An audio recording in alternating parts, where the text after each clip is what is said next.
उत्तराखंड में आसमान से आई तबाही से जहां तमाम लोगों की मौत हो चुकी है, वहीं सैकड़ों करोड़ का नुकसान हुआ है। अभी भी सकुना से शवों को निकालने के लिए एनडीआरएफ और एसडीआरएफ का संयुक्त ऑपरेशन लगातार जारी है। न्यूज़ वन इंडिया की टीम लगातार ग्राउंड जीरो पर जाकर तबाही का जायजा ले रही है। हालात इतने खराब हो चुके हैं कि भीमताल से रामगढ़ के रास्ते में आपको हर जगह तबाही ही तबाही नजर आएगी। गाड़ियां मलबों में दब चुकी हैं, तो सड़कें पूरी तरह से कट चुकी हैं। लेकिन तमाम मुश्किलों का सामना करते हुए हमारी टीम सबसे पहले पहुंची तल्ला रामगढ़। यहाँ पर कोई मौत तो नहीं हुई, लेकिन सबसे ज्यादा तबाही यही हुई है।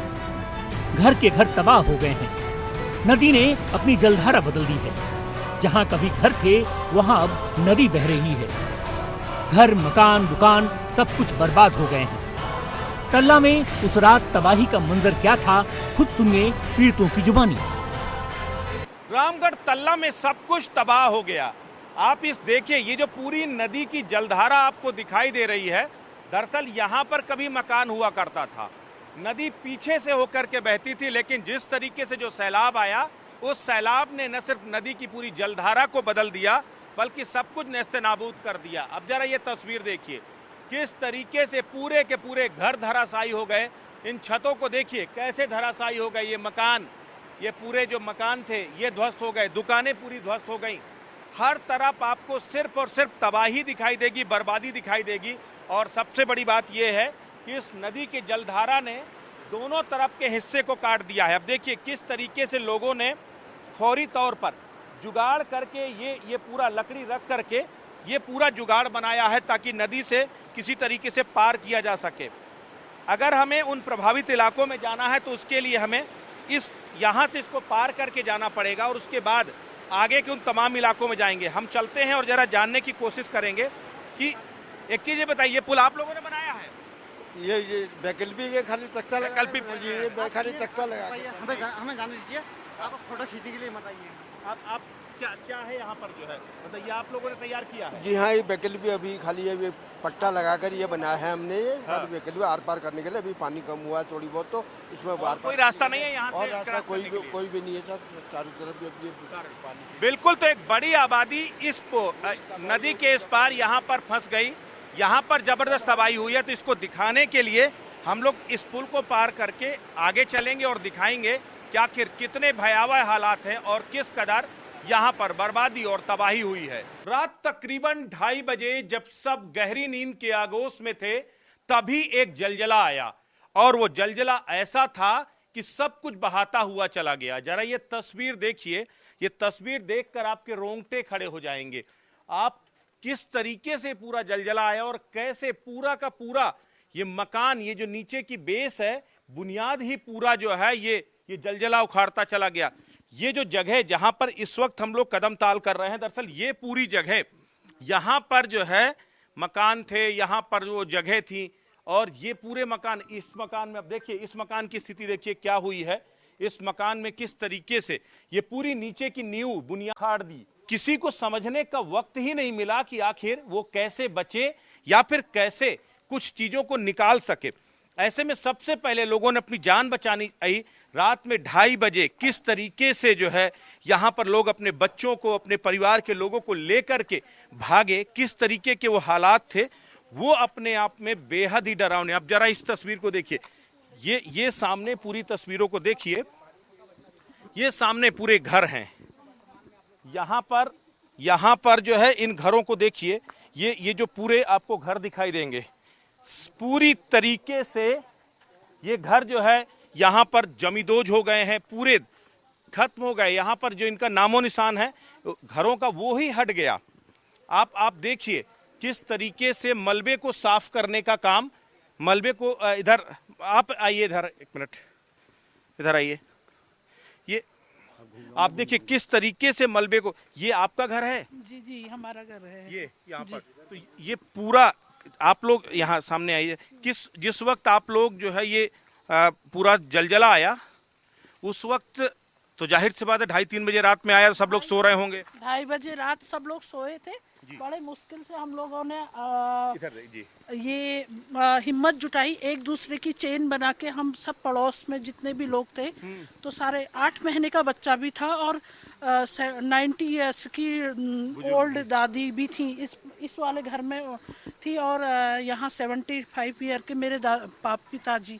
तो छत से कूद के मैं उनको बड़े मुश्किल से लेके गई, यहाँ से छत से ही मैं यहाँ वहाँ पूरा जलजला रहा होगा, यहाँ पूरा बिल्कुल पानी का इतना सैलाब जो है, बड़ा पानी, मतलब उसको हम लोग बयान नहीं कर बयान शब्दों से नहीं नहीं कर बयान सकते, कर शब्दों सकते से जो है। बयान नहीं कर सकते। बेहद डरावना पल रहा होगा रात के अंधेरे में, ना लाइट ना कुछ, ना सारी चीजें। लाइट और पानी, ये कुछ नहीं। और उस बच्चे को लेके, छोटे छोटे 1-3 साल की बच्ची है, वो है, सब इनको लेके हम लोग ऊपर किसी के घर में, अभी सब लोग वहीं रह रहे हैं। दिन में हम लोग ये थोड़ा मलबा वगैरह निकालने की कोशिश कर रहे हैं नाले से पार। माता जी आप थी उस वक्त यहाँ पर, आप थी वहाँ पर, कितना डरावना पल था, किस तरीके के हालात थे वहाँ पर? बहुत डरावना था, बड़ी मुश्किल से हम लोग यहाँ से पहले मंदिर में गए, यहाँ पर मंदिर में शरण ली, लेकिन वहाँ भी पानी आने लगा तो हम उससे ऊपर रात को हम 3 बजे 3:30 बजे हर रात तरफ चीख पुकार मची होगी रात में, मतलब हर कोई चिल्ला रहा होगा कि बच्चों पानी आ रहा है। हाँ, अपना जान बचाना मुश्किल हो रहा था उसमें। छोटा नाती भी है आपका 8 महीने का हाँ, जो 8 है, महीने। उसको भी लेके भागे आप लोग? हाँ, अभी 5 महीने पहले हमारा बेटा चले गया कोरोना मई में, तो उसके ही बच्चे हैं, 3 बच्चे, 2 बेटियां हैं और 1 बेटा है छोटा। आप सोचिए, देखिए जरा, ये देखिए, ये अनाज की स्थिति है, ये चावल की स्थिति है, आप देखिए ये सारे यहाँ पर वैसे भी चूंकि पहाड़ी इलाका है, इंटीरियर का इलाका, तो लोग अपनी राशन सामग्री, अब देखिए किस तरीके से ये सब चावल की बोरियां हैं, ये सब चावल की, ये आटे की, चावल की, ये सारी बोरियां यहाँ पर लोग इकट्ठा 1 साल का अनाज इकट्ठा करके रख लेते हैं। दुकानों में भी, चूंकि दुकान भी यहाँ पर होती है, उन यहाँ खाने पीने का जो होटल्स हैं छोटे छोटे, उन्हीं के जरिए अपनी आजीविका चलाते हैं। लेकिन यहाँ पर सब कुछ तबाह हो गया, न खाने के लिए अनाज बचा है, न रहने के लिए मकान बचा है। हाँ, बचा है तो महज कुछ लोगों जो खुशनसीब थे उनकी ज़िंदगी बची है, बहुत सारे बदनसीब तो ऐसे थे जो अब इस दुनिया में भी नहीं हैं। तो ये यहाँ के विभीषिका है, ये पूरी दर्द भरी दास्ता है, और ये हालात जिन्हें देखकर आपको महसूस होगा कि आखिर आपदा कितनी बड़ी थी। तल्ला रामगढ़ से आगे की स्थिति बेहद ही भयावह है। आगे झुतिया और सकुना में ही सबसे ज्यादा मौतें हुई हैं। आधी रात में आए सैलाब ने तल्ला रामगढ़ में बर्बादी ही बर्बादी दिखा दी। आप जरा ये तस्वीर देखिए, ये तस्वीर देख करके आप सिहर जाएंगे, आपके रोंगटे खड़े हो जाएंगे। किस तरीके से रोड की रोड खत्म हो गई हैं, बिजली की लाइनें पूरी तरीके से ध्वस्त हो गई हैं, और तो और इस इलाके से उस इलाके में जाने के लिए जो संपर्क मार्ग है वो पूरी तरीके से खत्म हो गया है। यहाँ के हालात बेहद खराब हैं, और सबसे बड़ी बात यह कि तल्ला रामगढ़ के इसी इलाके में लगभग आधा दर्जन गांव ऐसे हैं जहां पर इस पूरे सैलाब ने जमकर तांडव किया, और यहां पर दर्जनों मौतें भी हुई हैं। सबसे बड़ी बात यह है कि अभी तक यहां से शवों को पूरी तरीके से निकाला नहीं जा सका है। लगातार एनडीआरएफ, एसडीआरएफ और स्थानीय पुलिस के साथ साथ पूरा सरकारी महकमा रेस्क्यू ऑपरेशन में लगा है, सर्च ऑपरेशन में लगा है। लेकिन तबाही इतनी बड़ी है कि जिसने अभी तक यहां से ना तो रेस्क्यू खत्म हुआ है और ना ही सर्च ऑपरेशन खत्म हुआ। अभी बहुत सारे शव अभी भी मलबे में दबे हुए हैं। आप ये पूरा इलाका देखिए। आपको पहले मैं एक तस्वीर दिखाऊं, बेहद ही दर्दनाक तस्वीर। दरअसल वो जलती हुई चिता ये इसी मलबे में दबे एक शख्स की है जो इस पूरे सैलाब में जिसकी जान गई थी। अभी 200 बरामद हुए हैं, जिसमें से एक शख्स का अंतिम संस्कार हो रहा है। आप लोग यहीं के रहने वाले हैं? किस वक्त ये पूरा हादसा हुआ और क्या उस समय की स्थिति थी? जो है ये 2-2:30 बजे रात के टाइम पे हुआ है। उस समय भयानक भयंकर रूप हो गया जब ये बादल फटा है। तो उसके बाद पब्लिक में एकदम भगदड़ी मच गई है। अच्छा, आसपास से कितने गांव ऐसे हैं जो इस सैलाब में प्रभावित हुए? सबसे ज्यादा वहां पर लोग दबे। लगभग इस क्षेत्र के सभी गांव इस बाढ़ के अभी ग्रस्त हैं। आगे अभी आप देखेंगे पूरा मंजर, ये तो शुरुआत है। मंजर देखिएगा, आगे चलिएगा फिर देखिएगा आगे का मंजर क्या। कितने लोगों की मौतें हुई हैं, कितने लोग लापता अभी तक तो पूरों का पता ही नहीं चला। 15-16 लोग तो लगभग मर गए हैं और कईयों का पता ही नहीं चला अभी। अभी कईयों को अभी पता कुछ नहीं चला। पता नहीं चल पा रहा। तो क्या रात के अंधेरे में सैलाब आया पूरा ये? जी रात के अंधेरे में सर, रात के अंधेरे में आया, कोई समझ में नहीं आया, सिर पे सर उठा के भागे उस वक्त। भागने का ही मौका मिला कि हम भाग जाएं करके। आपके सामने जो गांव दिख रहा, आप सामने देखिए आधा किलोमीटर की बेल्ट है इधर, इस साइड जो गांव है ये दिख नहीं रहा है अभी, ये भी सब खराब है, पूरा घर गिरे हैं। जी आंगन गिरे हैं, घर गिरे हैं सबके। तो सब अंदर तक पानी है उसमें? जी अंदर पानी है सबके घरों के अंदर। आप आगे चलिए, अभी सारा ध्वस्त हुआ है। थोड़ी यहाँ पे बस 100 मीटर आ गए पूरा। हमारी टीम ने इन इलाकों में हकीकत जानने की कोशिश की, लेकिन वहाँ के सारे रास्ते बंद हो चुके हैं। नदी ने कई जगहों से सड़कों को काट दिया है। हालात ये है कि वहाँ अब तक एनडीआरएफ और एसडीआरएफ के सिवा अब तक प्रशासन की कोई मदद नहीं पहुँच पाई है। शव भी अब तक नहीं निकाले जा सके। स्थानीय लोगों ने बताया कि अब तक वहाँ मौके पर कोई भी मीडिया की टीम भी नहीं पहुँची है, लेकिन हमने तय किया कि हम वहाँ किसी भी कीमत पर पहुँचेंगे। उसके बाद रामगढ़ तला से 8 किलोमीटर का बेहद मुश्किल और डरावना पैदल सफर हमारे एसोसिएट एडिटर ब्रजेश श्रीवास्तव और कैमरामैन अतुल त्यागी ने शुरू किया।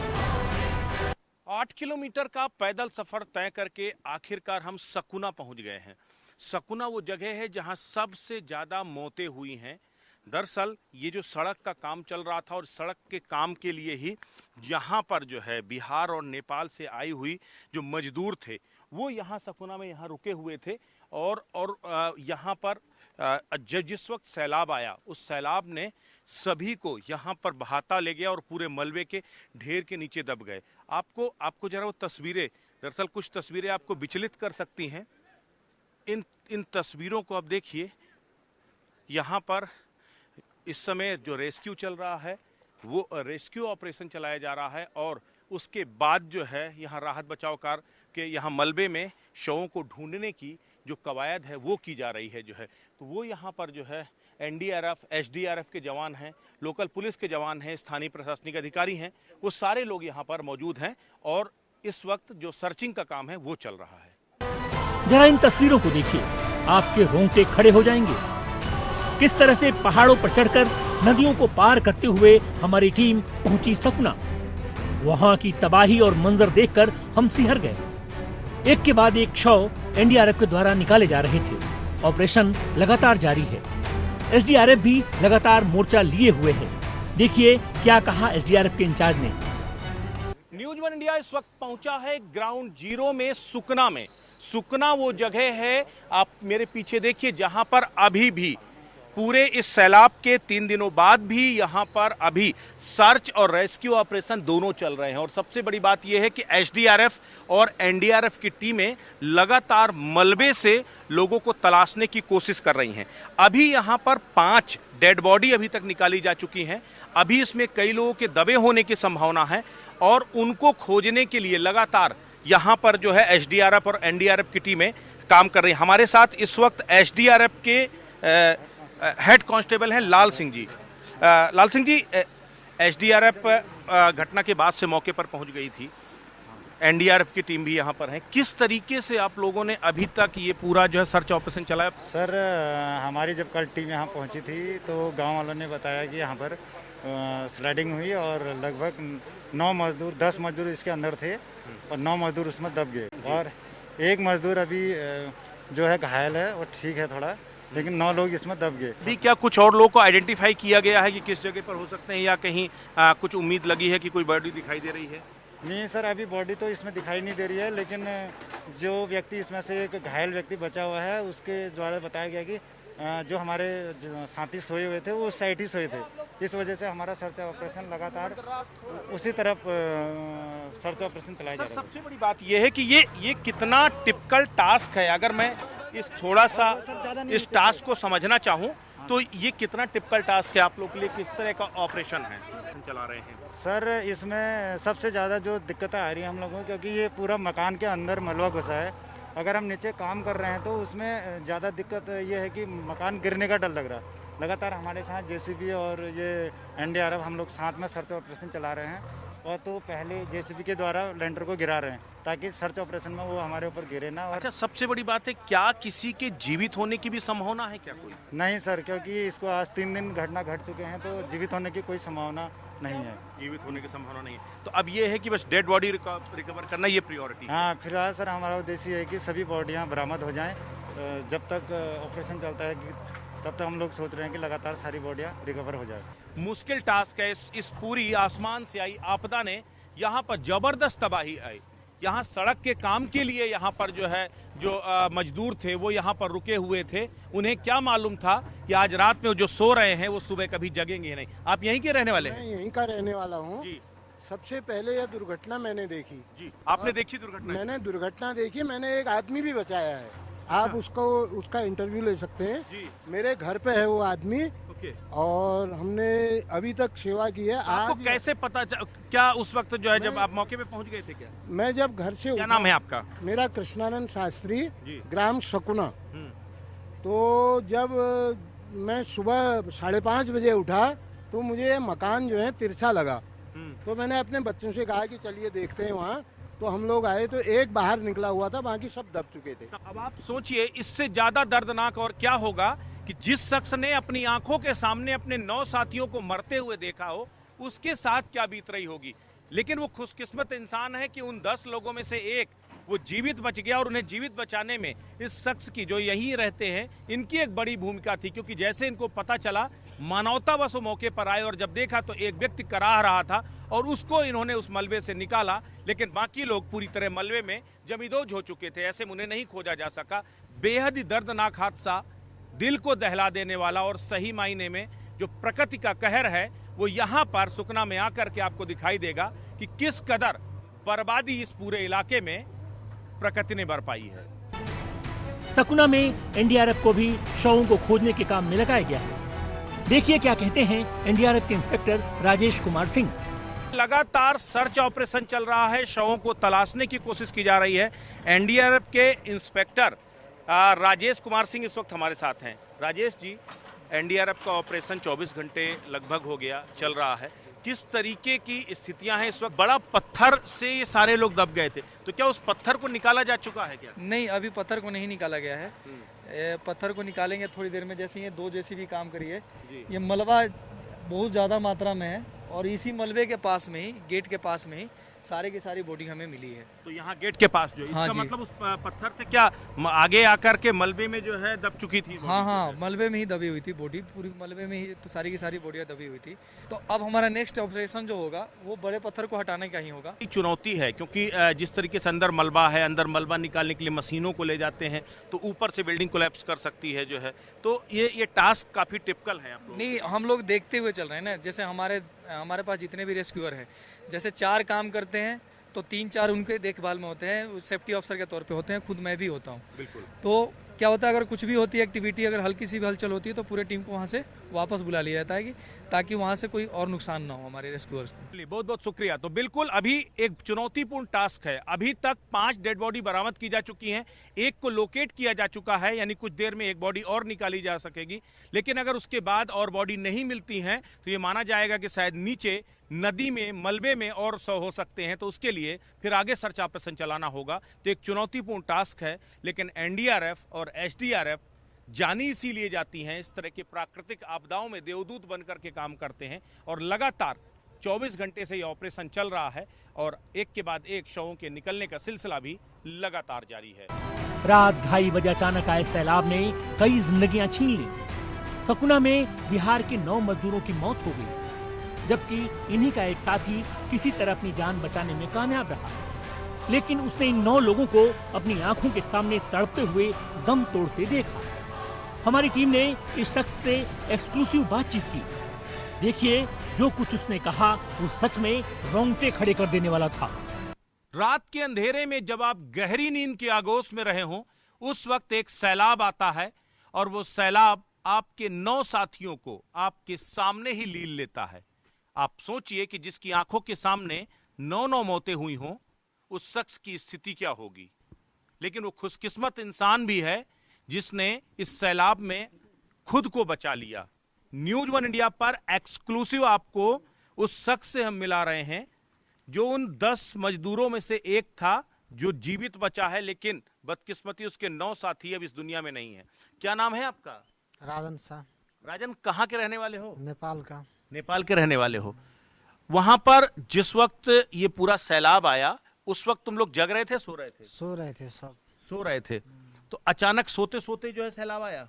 अचानक ये सब चट्टान जब फूट गया उसके बाद ये सब ये सैलाब निकल आया और पत्थर का चट्टान भी हो गया और सारे लोग सोए के सोए रह गए। अच्छा, कितने लोग थे उस वक्त तुम लोग? 10 जना। 10 लोग थे। तो घर के अंदर ही सो रहे थे? घर के अंदर ही, शटर अंदर ही है। अच्छा, शटर बंद थी, बाहर से शटर खुला था। शटर खुला था और सो रहे थे तुम लोग? सो रहे थे। तो क्या पीछे से दीवार तोड़ के पानी आया क्या? पीछे से जो अंदर से पहाड़ की तरफ से पानी दीवार तोड़ के और पत्थर आया, पत्थर सारी पत्थर दीवार तोड़ दिया और पानी सैलाब आने लगा। वो पानी को सैलाब से हमने बाहर थोड़ा निकल पड़ा। तो तुम उसी सैलाब में बाहर निकल पाए जो? हाँ जी। तो बाकी लोग नहीं निकल पाए? बाकी लोग सब उसी में दबा हुआ है। तो क्या कोई बड़ी चट्टान है क्या अंदर? हाँ, बहुत बड़ा चट्टान है उसमें। वो चट्टान में ही दब गए जो? हाँ, सब। तुम कैसे उससे बच गए? हमारा ऊपर सर के ऊपर पत्थर ने दबा दिया और पानी को लहर ने हमको बाहर निकाला। पानी की लहर थी जिसकी वजह से तुम बाहर निकल आए जो है? जी।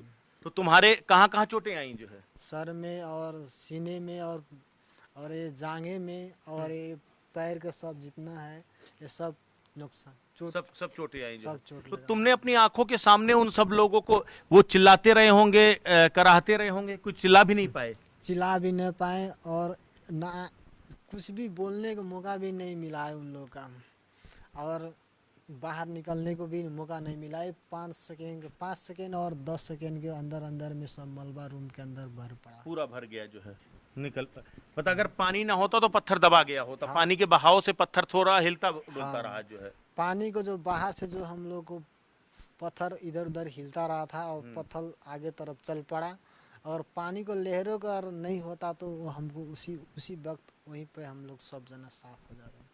फिर तुम्हें बाहर निकाल के कौन लाया? अकेले आए हैं हम। अकेले आए जो है। फिर वहां से घसीटते हुए आए। फिर यहाँ के इन लोगों ने मदद किया, गांव वालों ने?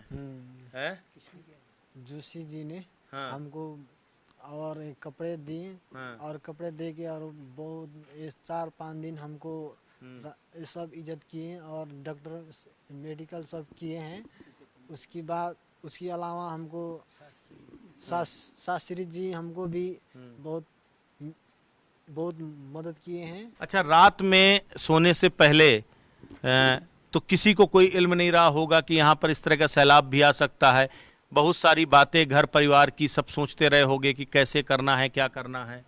हम लोग सोने के टाइम हम लोग का ये सब बातें महसूस नहीं हो रहा था। ये सब एक घटना होगा बोलकर हम लोग अच्छे से खाए पिए और 8 बंदे और को खाना पका के हम लोग रखे थे, आने वाला थे।